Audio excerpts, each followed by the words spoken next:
Agora sim? Sim, Foi. Então vamos lá. Gente, é o seguinte, não sei, a gente nem teve tempo ainda de estudar bem a literatura, né? A gente só viu pouca coisa, mas assim, a literatura ela sempre estará associada à história, tá?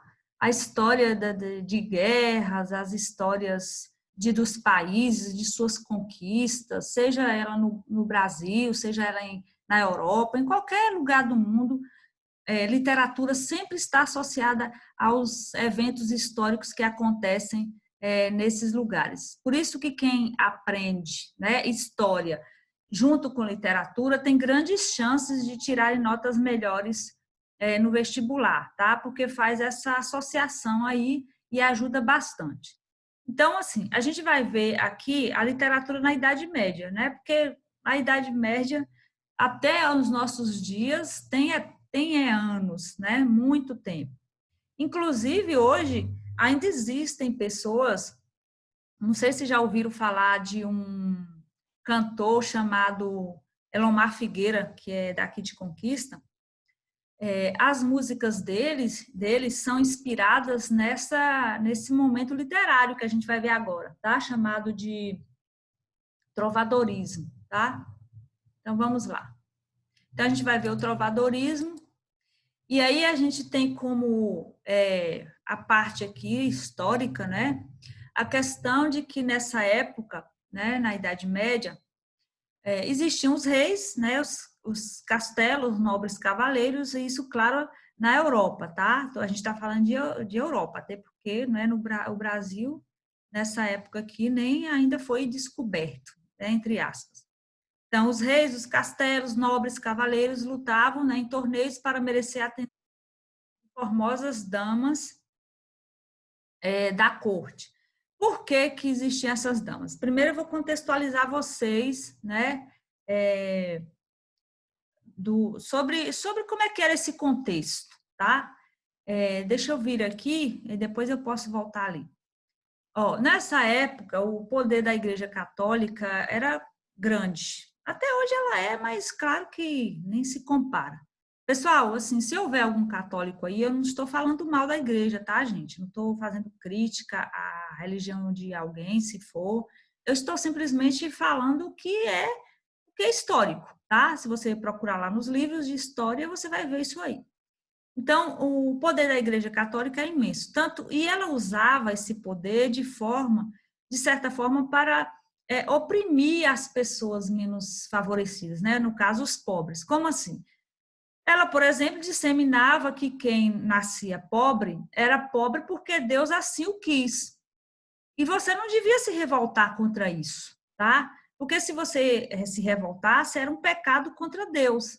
Só que esse tipo de, né, o que era feito para fazer com que as pessoas continuassem assim, né, na pobreza, fazia com que os pobres continuassem mais miseráveis, né, e os ricos, os nobres, continuavam lá nos seus castelos, né, abastados, né, com suas, né, com sua muita comida, suas festas, né, tudo que a gente sabe aí, né, que estaria dentro de um castelo, tá?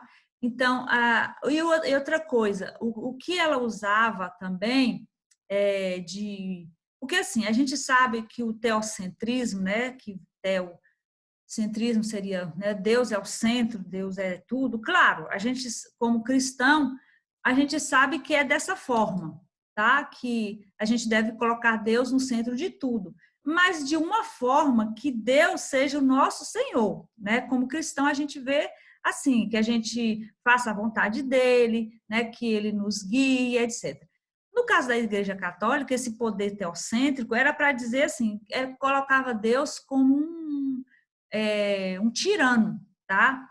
Que Deus estava como se estivesse com um chicote, né? E qualquer coisa, inclusive, como eu falei, se uma pessoa se revoltasse contra a pobreza, quanto a exploração, né, que os nobres, a igreja estava fazendo contra eles, que Deus ia puni-los severamente, tá? Então, o que que acontece?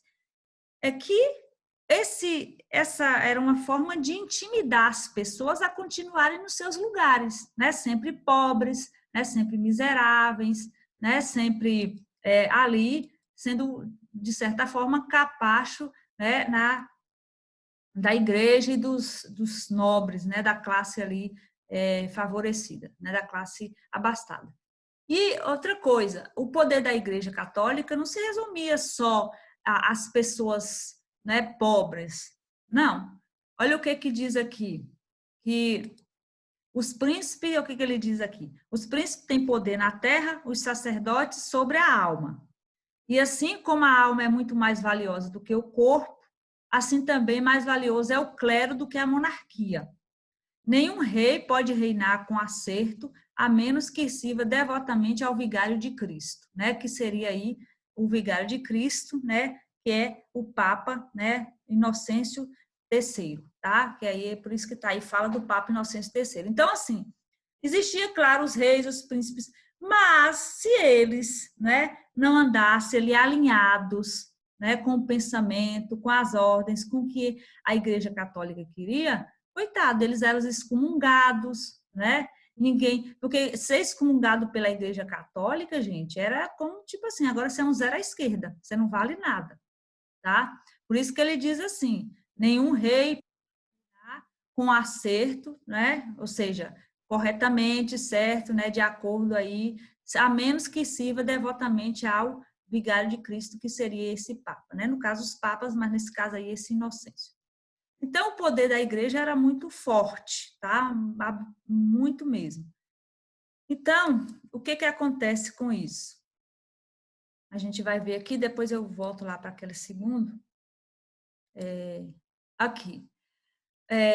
Na Alta Idade Média, que compreende aqui o século XII e XIII, tá? Que foi o apogeu da Igreja Católica medieval, que acumulou vastas extensões de terra, né? Enriqueceu-se e concentrou um grande poder religioso, tá? E secular. Então, assim, desde daquela época, né, que a igreja, ela se enriqueceu às custas de todo esse, de certa forma, esse terror, né, que ela impôs, né, não só às pessoas pobres, mas também aos próprios príncipes e reis, né, que tinham que estar ali sob as suas ordens.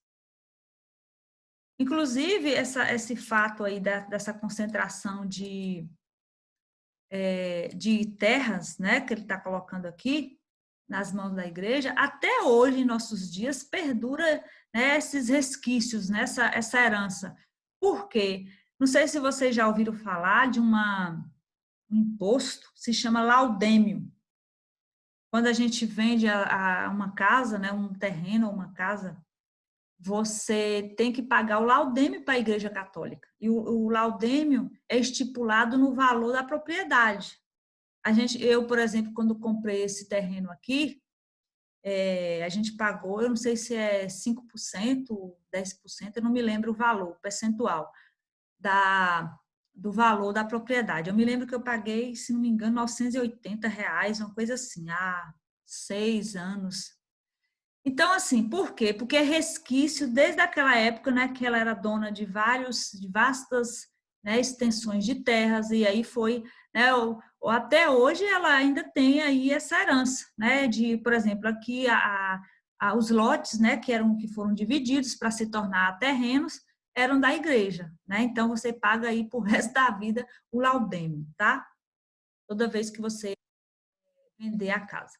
Vamos lá.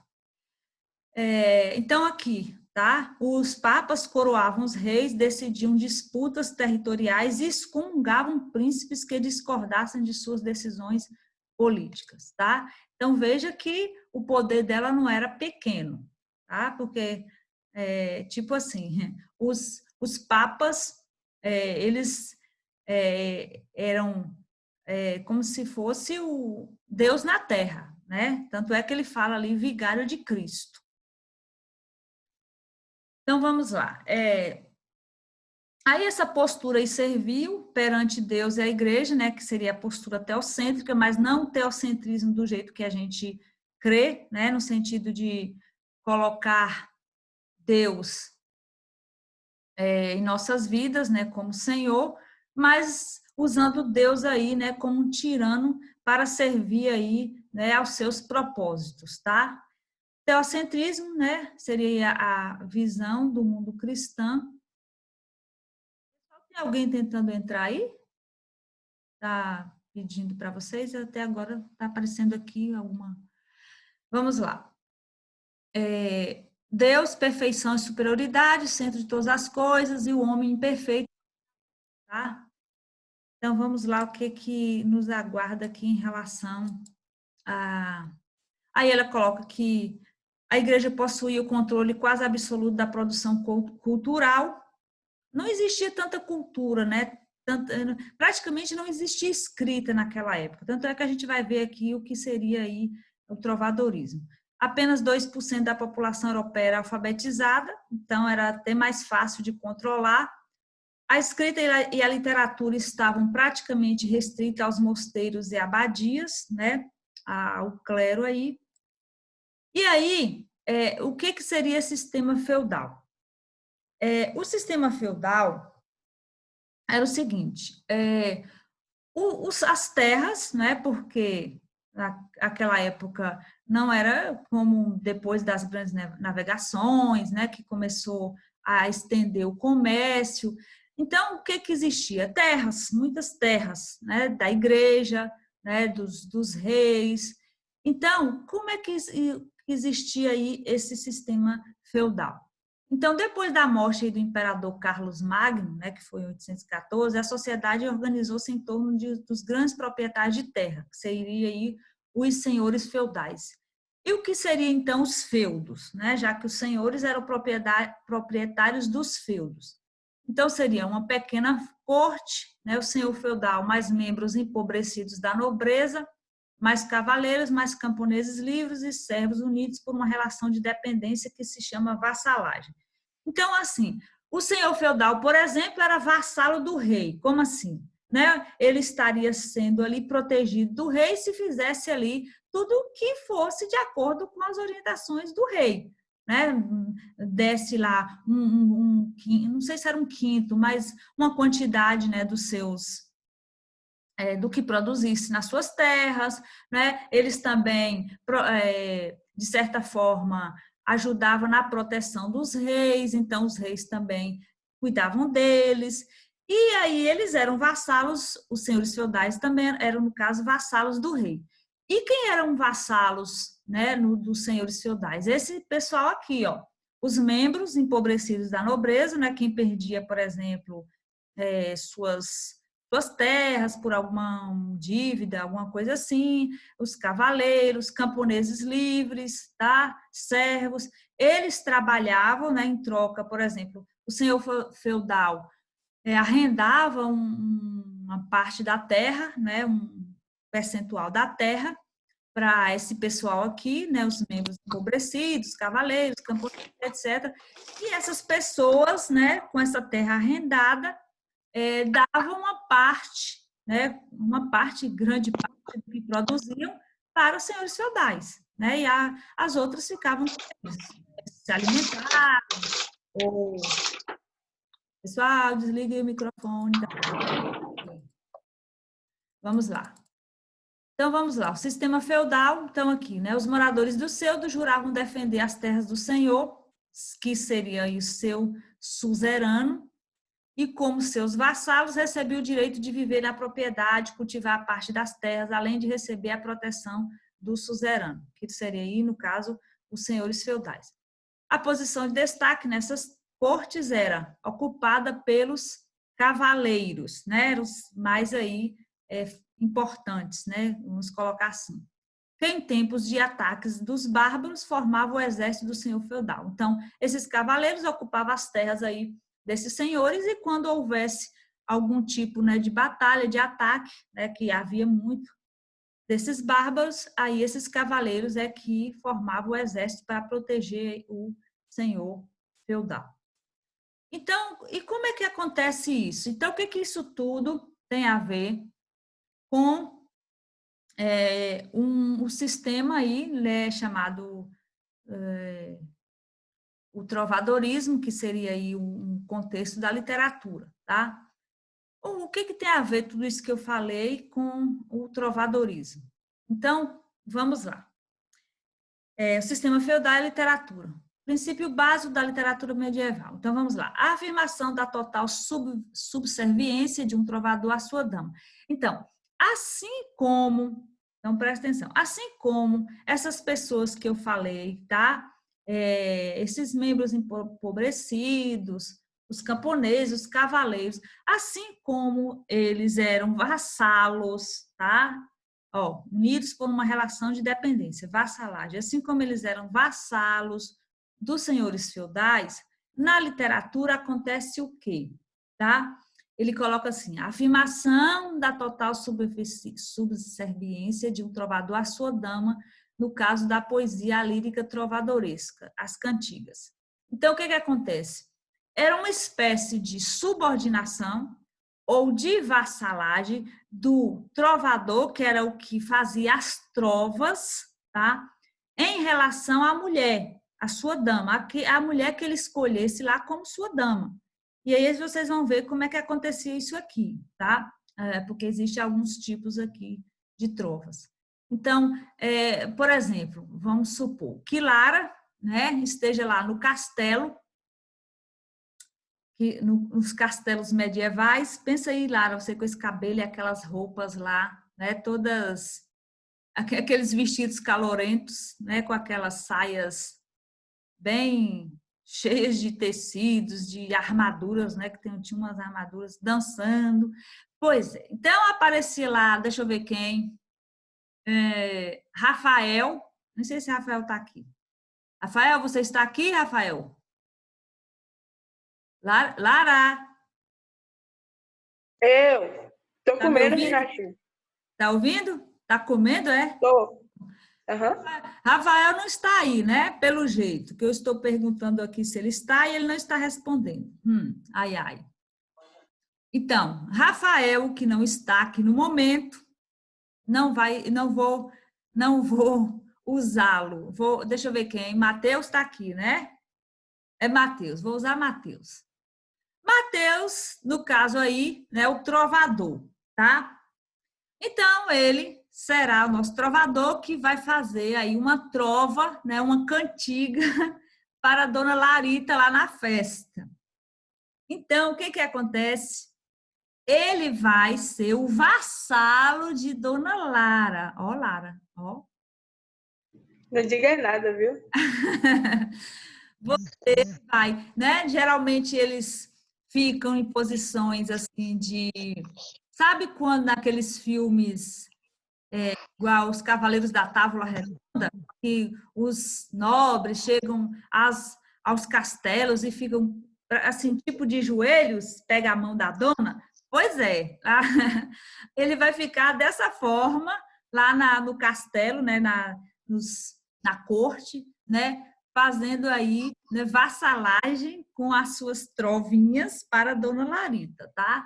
Então, é isso aqui é o que ele quer dizer, né, nesse sistema aí de vassalo, que estaria relacionado à vassalagem que a gente viu lá em relação os senhores feudais e os camponeses, cavaleiros e etc.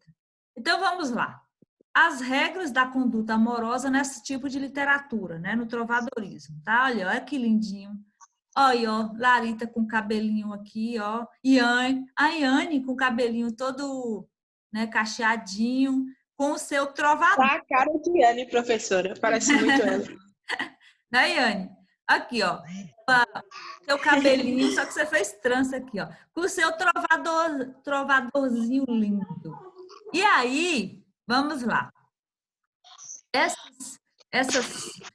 Essas trovas vão ser divididas aqui em alguns tipos de amores. O primeiro é o amor cortês, né? Então, como é que acontece isso aqui? Ó? Segundo o Código do Amor Cortês, um trovador deveria expressar seus elogios, né, e súplicas a uma mulher da nobreza. Gente, casada, que tivesse uma posição social reconhecida. Essa posição social era necessária para que fosse criada nos textos literários uma estrutura lírica equivalente à da relação de vassalagem. Agora, eu fico imaginando o seguinte, E esse cara aqui, fazer um negócio com a mulher casada, se não fosse o marido dela, ia dar ruim, não ia dar, não? Pensa aí. Pensa aí ele fazendo trovinhas de amor, né? E ainda a mulher... E aí fala que a mulher tinha que ser casada e de posição social reconhecida, né? Como se fosse, por exemplo, deixa eu ver aqui, eu esqueci o nome dos títulos agora, uma condessa, né? Uma coisa assim. Pensa aí. Agora, se não for o marido dela, será que dá certo esse trem? Sei não, hein? Ô, Renatinha, Oi. a senhora já recebeu trovinhas? Só do meu marido. Se não, já pensou? É isso que eu tô falando. Aqui no Que livro, fofo. aqui no livro não diz, né, nos livros, se o homem, né, que faz aí o cavaleiro que faz a trova é o marido, né? Porque se não for esse negócio, sei não, esse negócio não dá certo não. E esse tempo passando numa velocidade incrível. Vamos lá. Quais são os princípios básicos do amor cortês? Coita de amor, povo não vai para esse nome coita que para outro nome aí esquisito não, hein, povo? Por favor. O que significa o coita de amor? É que o homem é um coitado, tá? Por que ele é um coitado? Porque existe um sofrimento provocado pelo amor não correspondido. Agora a gente está entendendo. Ou seja, a mulher, a nobre dama, inacessível. Por quê? Porque o cara fazia a trova, né? Mas a mulher era casada. Se a mulher era casada, ela era o quê? Inacessível, né? É um amor que não se concretiza. Por que não se concretiza? Porque ela já tem outra pessoa. Simples assim, né? A conquista fácil torna o amor sem valor. A conquista difícil dá-lhe a preço. Essa conquista aqui é muito difícil, hein? E a mulher já está comprometida, aí fica meio complicado. Só que acontece o seguinte, esses textos medievais, né, essas trovas aí, desse amor cortês, eles eram divulgados de forma oral, tá? Por quê? Porque antigamente não era igual hoje, ou há alguns anos, algumas décadas, né, quando surgiu a imprensa. Então, as pessoas, poucas existiam, não sei se na época ainda existiam os escritos, né, que ainda faziam, mas poucos eram escritos, muito poucos. Por isso que eles falam que eram divulgados de forma oral. Então, assim, quando era divulgado de forma oral, por isso que ele fala, esse modo de circulação determinou algumas de suas principais estruturais. Por isso que existia os métodos, né, as rimas, tá? Então, por quê? Porque com rimas era mais fácil memorizar essas cantigas, tá? Com rimas aí a pessoa decorava mais facilmente e como elas eram divulgadas de forma oral, elas iam passando de geração em geração. E aí chegou algumas, inclusive, até nós, tá? Que, inclusive, que com o português arcaico, tá? O trovador não devia revelar em sua cantiga o nome da dama a quem dirigia elogios, mas precisava apresentá-la de modo a permitir que os membros da corte a identificassem, tá? Então, que tipo de pessoa, que expressões eram usadas para nomear a dama? Senhor, senhor, era senhor mesmo, né? Minha senhor, senhor, fremosa. É porque aqui era escrito em uma linguagem que não é a nossa. Não está escrito como senhora. As cantigas, quais eram essas cantigas? As líricas, tá? As líricas, que eram divididas em cantigas de amor.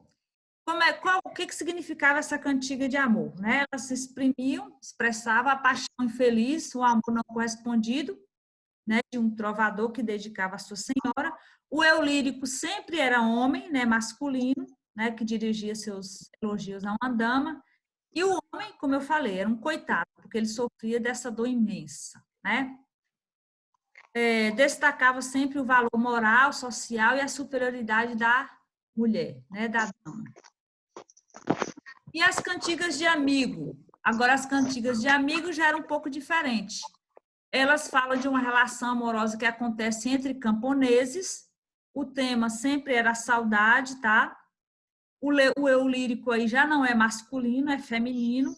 Representa aí a voz de uma mulher, que seria uma amiga, que manifesta saudade pela ausência do amigo, que é o namorado ou amante. Ó, povo, existe amante nessas épocas, tá? Não é só agora, não. Expõe aí a visão feminina da saudade e do amor, tá? E o amor real ocorria entre pessoas de condição social semelhantes, ou seja, pobre, pobre, rico, e não ricos e pobres.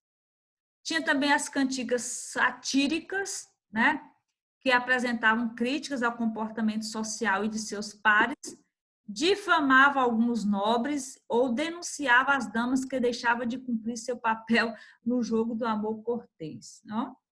Até isso existia, né, nessa época. Já os nobres, né, os ricos, né, colocando assim, eles já recebiam aí, né, suas denúncias por meio das cantigas. As cantigas de escárnio, o trovador fazia críticas, né, aí, né, por meio de palavras ambíguas, ou seja, de duplo sentido, né? Vocês já ouviram aí muitas musiquinhas, né, de duplo sentido, tá? Para que não sejam facilmente compreendidas, né? Porque essa ambiguidade aí dificultava a compreensão. O efeito satírico que caracteriza essas cantigas é obtido por meio de ironias, trocadilhos e jogos semânticos, tá? Eles ridicularizavam o comportamento de nobres ou denunciavam as mulheres que não seguiam também o código do amor. As cantigas de maldizer, o trovador faz suas críticas de modo explícito, direto, identificando a pessoa satirizada. Essas cantigas costumam apresentar linguagem ofensiva e palavras de baixo calão, tá? Por isso, povo, cuidado aí com as palavrinhas de baixo calão, viu? Às vezes tratam das indiscrições amorosas de nobres e membros do clero. Então, isso aqui era uma forma também de denúncia, tá? Eles não estavam nem aí. Por isso que ele fala ali, que tratavam, né, das suas né, indiscrições amorosas, ou seja, pessoas que tinham às vezes relações amorosas, né, nobres entre nobres, mulheres casadas e até membros do clero, tá? Nessa época já existiam, infelizmente, padres, né, membros do clero que mantinham relações amorosas, inclusive com freiras, tá? Se vocês assistirem filmes, inclusive tem aqui, eu acho que eu coloquei aqui algumas sugestões de filme que retratam aí essas situações aí na Idade Média, com a igreja. As novelas de cavalaria, tá? São, no caso, aí, os primeiros romances, aí já não são mais aí as cantigas, aí já são tipos de novelas, são os primeiros romances, ou seja, longas narrativas em versos surgidas no século XII. Elas contam as aventuras vividas pelos cavaleiros andantes e tiveram origem no declínio do prestígio da poesia trovadoresca. Tiveram intensa circulação pelas cortes medievais e ajudaram a divulgar os valores e a visão de mundo da sociedade medieval. Aqui eu deixei uma listinha de filmes, tá? Que retratam, tá, a sociedade da época, tá? A parte também relacionada à igreja, né? Aqui Indiana Jones, esse aqui eu nem sei o nome aqui, gente, como é que é? Braveheart, não sei falar inglês direito aqui não. Aqui Cruzada, tá? Aqui O Nome da Rosa e Excalibur. E tem outros também. Isso aqui foi alguns que eu acho que eu vi aqui, não sei se foi no módulo ou foi em outro livro. Aí é uma sugestão para vocês, tá? Para vocês assistirem, já que estão aí de quarentena.